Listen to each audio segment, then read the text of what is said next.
Assalamualaikum warahmatullahi wabarakatuh.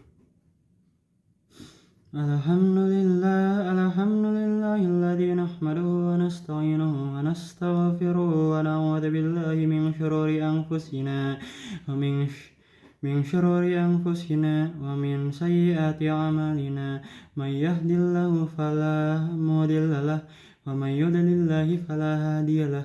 Asyhadu an la ilaha illallah wahdahu la syarikalah wa asyhadu anna sayyidana Muhammadan abduhu wa rasuluh.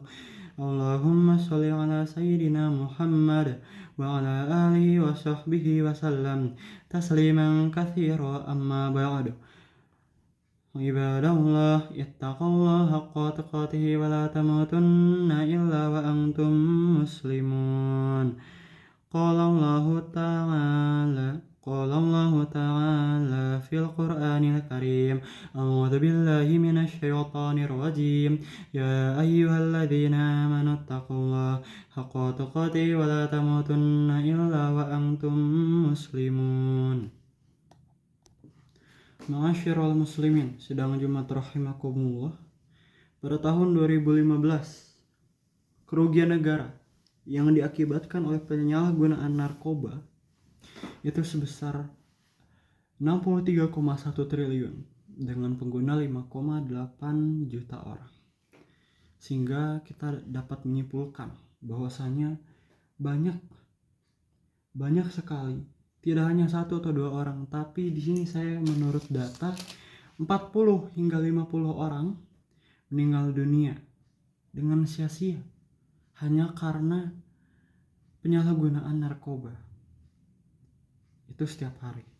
Oleh karena itu, di sini sebagai persiapan untuk menangkal terjadinya penyesalan di kehidupan ini, maka diperlukannya sikap waspada, hati-hati, dan kita harus menyiapkan diri dari berbagai macam kemungkinan yang akan terjadi di masa depan nanti.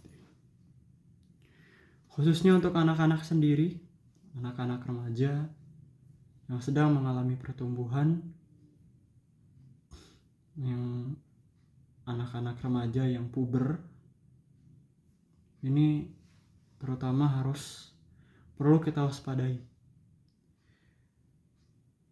Dalam setiap pergaulan, dalam remaja, senantiasa memerlukan pengawasan dan juga sikap hati-hati dari pihak orang tua dan juga keluarga sendiri terhadap pergaulan yang tersebar luas yang ada di masyarakat tersebut. Terkadang kita bisa lengah dan tersesat terhadap perilaku yang bertentangan dengan moral agama khususnya, dan juga berbagai norma-norma yang ada di lingkungan masyarakat. Bahkan kita akhir-akhir ini menyaksikan bahwasanya banyak, tidak hanya dari kalangan dewasa saja, tapi remaja sudah mulai banyak yang mengonsumsi narkoba. Tentunya narkoba ini bukanlah salah satu hal yang harus diwajarkan, karena narkoba ini tetapi narkoba ini tidak hanya menentang norma yang ada di masyarakat, tapi narkoba juga menentang dari norma agama itu sendiri.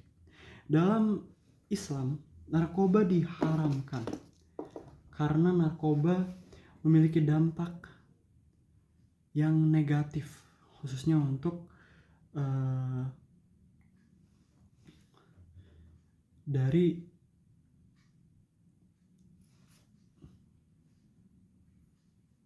pengonsumsi itu sendiri. Tentunya kita tahu bahwasanya narkoba memiliki dampak yang buruk, dampak negatif, khususnya dampak jangka panjang, yang kita ketahui bahwasanya kita tidak tahu kapan kita akan mengalami atau terkena dari dampak dari narkoba tersebut.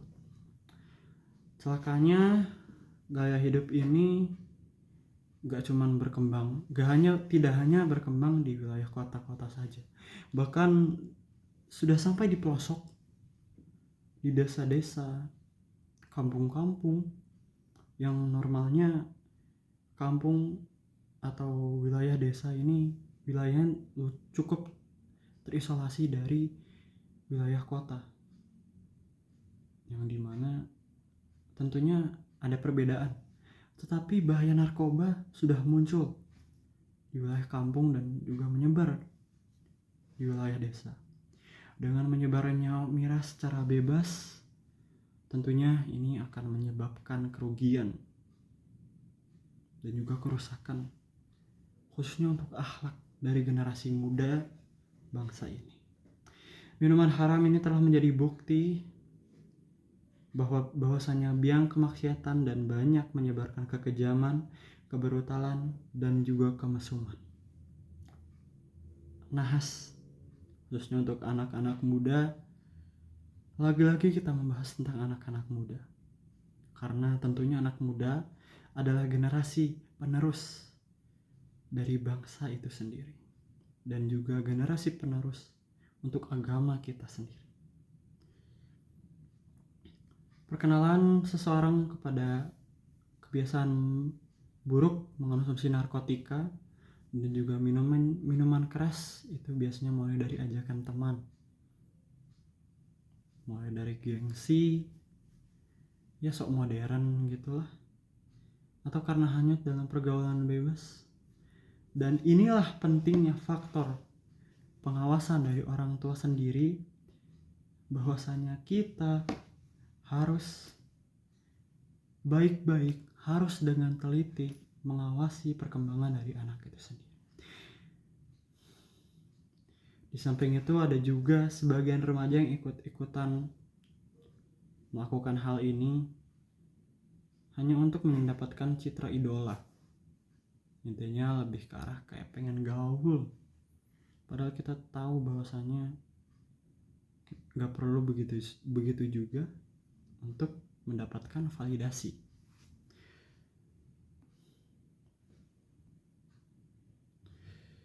Padahal kita tahu bahwasanya anggapan itu tidak baik, itu salah.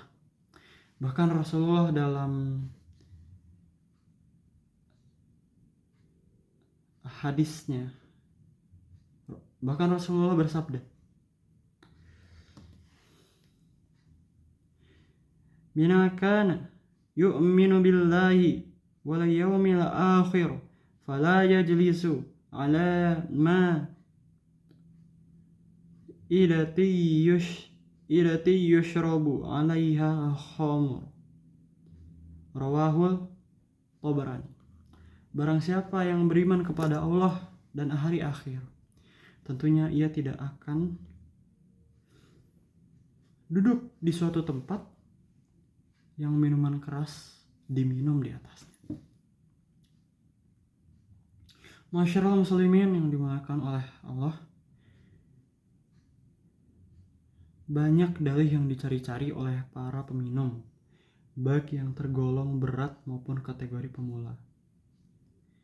Ada yang beralasan bahwasanya mereka minum hanya untuk menghangatkan badan, menghilangkan rasa frustasi, rasa kecewa. Bahkan ya sudah wajar bahwasanya anak-anak zaman sekarang sudah melakukan modernisasi, menghalalkan hal-hal yang wajar, hal-hal yang tidak wajar itu dihalalkan. Frustasi dan atau kesempitan hidup yang tengah dialami. Terlepas dari berbagai alasan mereka, yang jelas efek buruk dari kecanduan minum dan juga narkotika atau narkoba itu jauh lebih besar daripada semua alasan yang mereka buat dalam anggapannya memiliki manfaat dan juga keuntungan.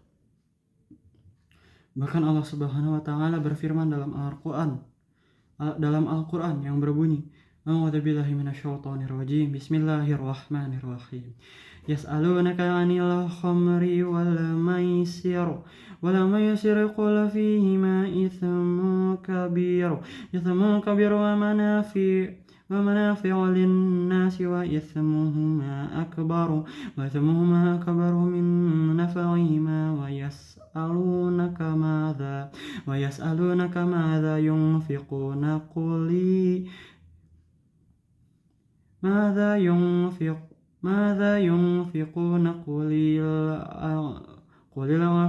قل العفو كذلك يبين الله لكم الآيات لعلكم تتفكرون.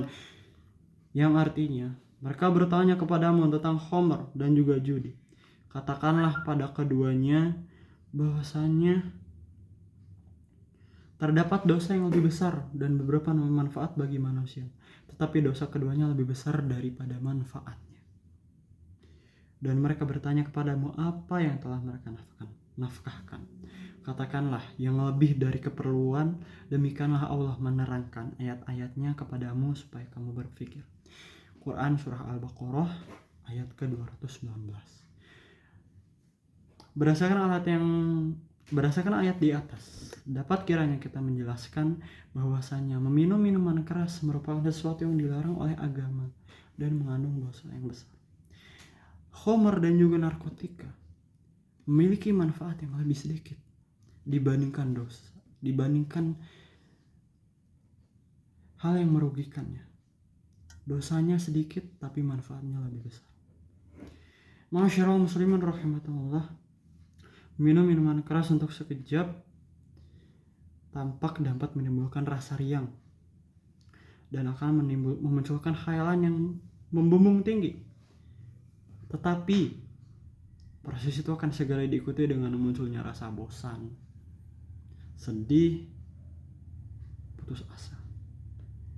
Bahkan pada kadar alkohol tentu bisa sampai kepada efek munculnya dorongan-dorongan nafsu yang kuat mirip kekuatan syaitan, seperti nafsu untuk membunuh, nafsu untuk memperkosa, dan juga tindakan haram yang lainnya. Oleh karena itu, kesadaran peminum dan juga pemabuk dalam kehidupan masyarakat sangat mengganggu keamanan dan juga ketertiban dari umum. Setiap cairan alkohol yang diteguk oleh si peminum akan langsung dengan cepat untuk bereaksi, dan efeknya akan langsung menyerang akal dan juga perasaan dari peminum tersebut.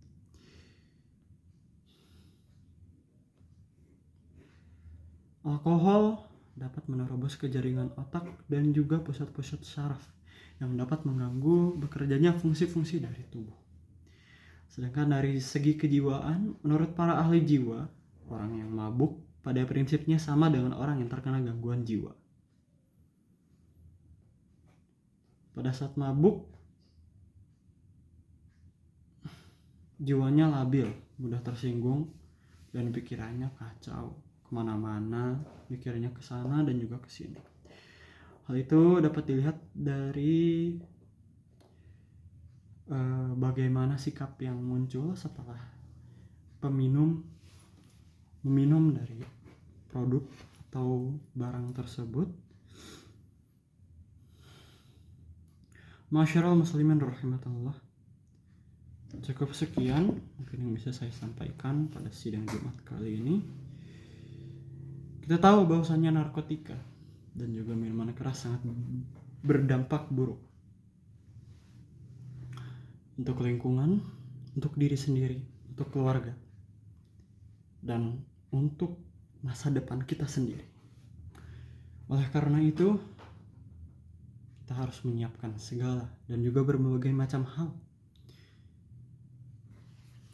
Marilah kita mendekatkan diri kepada Allah Subhanahu wa taala untuk dihindari dari segala macam hal yang buruk dan didekatkan pada segala hal yang baik.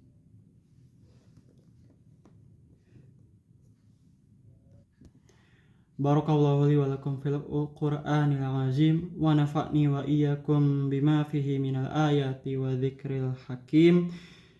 wa taqabbal minni wa minkum tilawatahu innahu huwas samiul alim.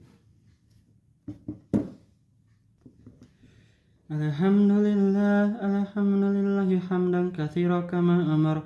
Asyhadu an la ilaha illallah wahdahu la syarikalah irghaman liman jahada bihi wa kafar.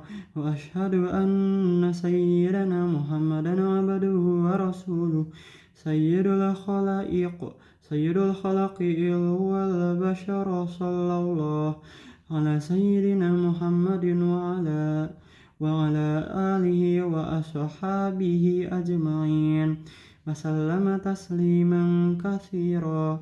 Ya ayyuhan nas ittaqullaha wa fa'alul khaira wajtanibu anis sayyi'at. Innallaha wa malaikatahu yusholluna 'alan nabi. Ya ayyuhalladzina amanu shollu 'alaihi wa sallimu taslima. Fa'ajibullahu ibadallahi ila ma da'akum wa sallu wa sallamu ala man bihillahi hadakum.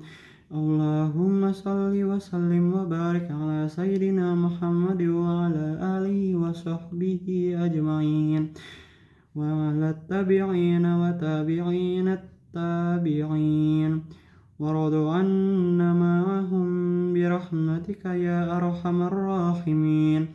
Allahumma ghafir lil muslimina wal muslimat wal mu'minina wal mu'minat al ahya'i minhum wal amwat innaka sami'un qaribun mujibud da'wat. Wa ya qadiyal hajat rabbana la tu'akhidhna in nasina aw akhtana rabbana wa la tahmil 'alaina isran kama hamaltahu 'alal ladzina min qablina rabbana wa la tuhammilna ma la taqata lana bih wa'fu 'anna waghfir lana warhamna anta maulana fansurna 'alal qaumil kafirin. Rabbana atina fid dunya hasanah wa fil akhirati hasanah wa qina 'adzaban nar. Walhamdulillahi rabbil alamin.